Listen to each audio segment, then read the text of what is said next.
বাংলার মানুষের ভোরের ঘুম ভাঙে যেসব পাখির কলকাকলিতে, ভাত শালিক তাদের অন্যতম। দিনের অবসর সময়ে এরা প্রচুর শব্দ করে ডাকাডাকি করে। এরা উচ্চ কণ্ঠে চিড়িক শব্দে ডাক দেয়,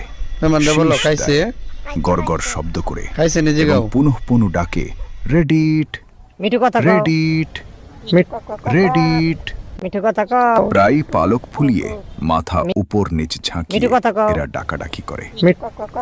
পাতি ময়নার মতো না হলেও মানুষের কথা অনুকরণ করতে এরা যথেষ্ট পারদর্শী।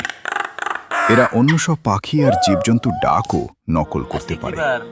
ফলে কথা বলা পাখি আর গায়ক পাখি হিসেবে ভাত শালিক বেশ সমাদরে পালন করা হয়। অন্য সব শালিকের মতো ভাত শালিকও সর্বভুক। শহর, গ্রাম, প্রান্তর, ডাস্টবিন সর্বত্রই এরা খাবার খুঁজে বেড়ায়। এদের খাদ্য তালিকায় রয়েছে ওই মিটু, তুমি একটু আল্লাহ আল্লাহ বলে জিকির করো তো। ফল, শস্যদানা। মিটু, এবার তুমি সবাইকে নানাই বলে ডাকো তো। মিটু, তুমি একটু আমাদের বাড়ির পাশের ভাবিদের বড় গরুটার মতো ডেকে শোনাও তো, তাহলে বন্ধুরা ভিডিওতে লাইক দিয়ে চ্যানেলটি সাবস্ক্রাইব করে দিবে। ধারণা করা হয় ভাত শালিক সারা জীবনের জন্য খাদ্যের প্রাচুর্য, আবহাওয়া আর অবস্থানের উপর ভিত্তি করে এক জোড়া শালিক একই স্থানে বছরের পর বছর বংশ বিস্তার করে যায়।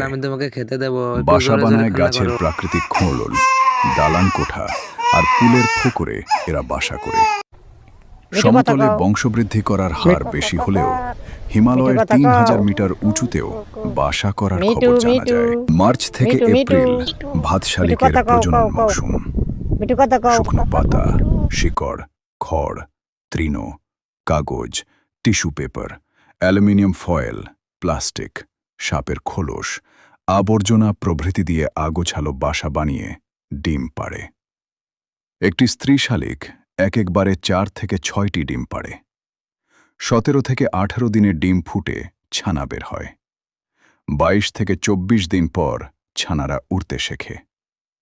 এশীয় কোকিল এদের বাসায় অনেক সময় ডিম পেড়ে যায়, আর এরা নিজেদের সন্তান মনে করে কোকিলের সন্তান লালন পালন করে। পুনেতে 1978 সালের এপ্রিল থেকে জুন মাসে প্রজনন ঋতুতে ভাত শালিক সারাদিনে কি কি কাজে তার সময় ব্যয় করে তার একটি হিসাব করা হয়। সে হিসাব অনুযায়ী একটি শালিক সারাদিনে বাসা বানাতে ও রক্ষণাবেক্ষণ করতে 42%, এলাকা পরিদর্শন করতে 28%, চলাফেরায় 12%, খাওয়া দাওয়া করতে 4%, ডাকাডাকিতে 7%।